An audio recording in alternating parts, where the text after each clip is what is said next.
Viewers অনেকে আমাদের প্রশ্ন করেন বিভিন্ন সময় লাইভে যে 1 মিনিটেই আপনার ইজাকুলেশন বা বীর্যপাত হয়ে যায়। এখন 1 মিনিটে বীর্যপাত হলে আপনার ঘর সংসার টিকবে?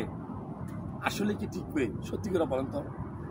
আপনি যারে বিয়ে করছেন সে তো একটা মানুষ, 1 দিন 2 দিন 3 দিন 15 দিন সহ্য করতে পারে, কিন্তু এই যে 1 মিনিটে আপনার বীর্য বের হয়ে যায়, এটা 3 মাসের অনেক সময় যেটা চলে, তাহলে আসলে ঘর সংসার টিকানোটা টাফ হবে।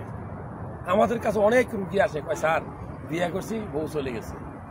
আসলে কারণটা কি? কারণটা হলো হতাশা।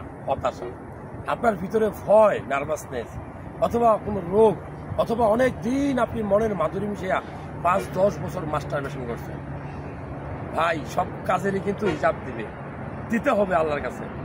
এই যে মাস্টারবেশন করছেন, আপনার হরমোন কমছে, পুরুষের সাইজ ছোট হয়েছে, এখন এখান থেকে মুক্তি পাওয়ার কোনো উপায় আছে? শুধু তো হতাশার কথা বলে লাভ নাই। আমি বলবো আজকে সিদ্ধান্ত নেন, মাস্টারবেশন বন্ধ করুন, ডাক্তার দেখান, আপনার টেস্টোস্টেরন লেভেলটা টেস্ট করুন, দেখবেন যে চিকিৎসা করলে আপনি প্রিমেচুর ইজাকুলেশন এই যে 1 মিনিট, এই 1 মিনিট 10 মিনিট বা 15 মিনিটে রূপান্তরিত হবে ইনশাআল্লাহ।